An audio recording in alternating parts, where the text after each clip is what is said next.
So higher purpose, this is about specifically the leader of the company having a clear vision, a clear understanding what they're in business for, and not just to make money.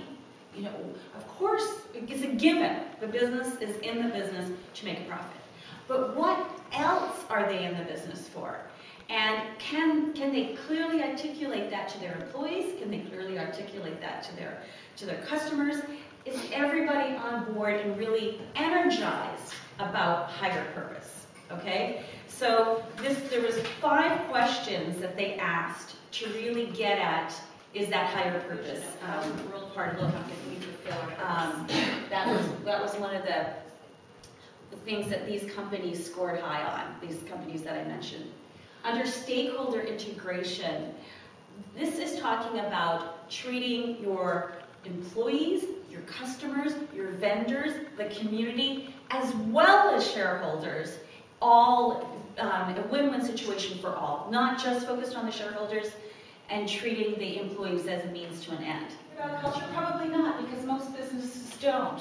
That's why out of all of the companies, see, they went through several hundred companies to come up with a list that scored high. I mean, there's just a short list that actually even ranked on these items. Nobody was perfect.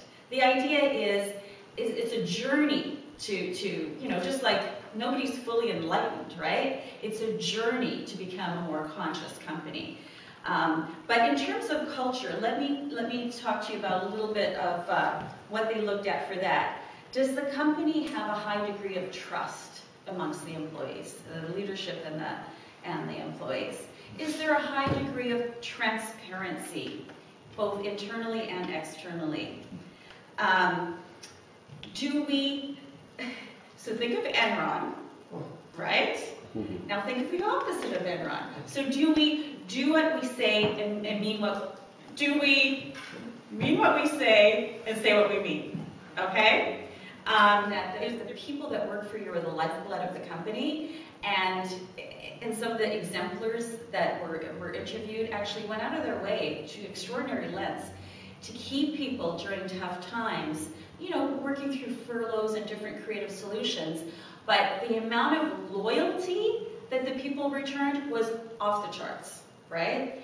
And that, and also it's the opposite of command and control. So these companies are companies that found the right people, trusted them, had a culture of trust and caring compassion, and empowered them. It wasn't Timberland, Toyota, Trader Joe's, BMW, Caterpillar, Container Store, Costco. What do each of these companies have? How can we codify this? And they codified it into these 4 pillars, these 4 tenets. Now, I don't want to go on too long here, but this was a book that came out in 2003. It also became a movement. So CEOs, like the CEO of Costco, the CEO Jim Senegal, the CEO of Southwest Airlines, and some of the other companies I mentioned, they meet as part of a national organization, National Conscious Capitalism organization, once a year as a CEO summit. So what it's all about is, this is a journey. Nobody's doing this perfectly, right? To try to change an organization or even improve on these practices is a huge thing, right? And one company might do one of these quadrants better than another. So what these CEOs do is they get together and they talk about implementation. They talk about best practices. What is it like for you trying to deal with some issues around these particular topics?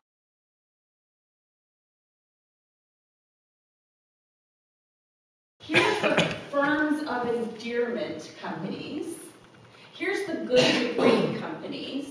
And here's the S&P 500. So over a 15 years, this is 15 years, 10 years, 5 years, 3 years, over a 15-year period, the companies that were the firms of endearment companies that scored high on those 4 quadrants, they outperformed the S&P companies over that 15-year period 14-1, and they outperformed the good to great companies over that 15-year period 6-1. So it does, what they ended up showing is it does make a difference. He took this Herbert Taylor in 1929. Member of the Chicago Rotary Club. Yeah. So this company was failing, and it was about to go into bankruptcy, right? And it was given to him to lead and try to salvage. And he looked at the company, he looked at the competitors, and he thought, you know what?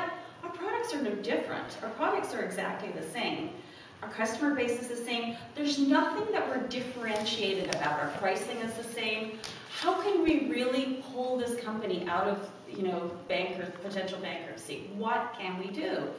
And in a moment of illumination, he decided we could put values first. We could put character first. We could actually believe in something, believe in character and values as the way we run our business, as the way we treat our customers, as the way we treat each other. And so he took a moment to pray. Okay, I don't know what we should base this on. I don't know. And guess where the 4-way test came from?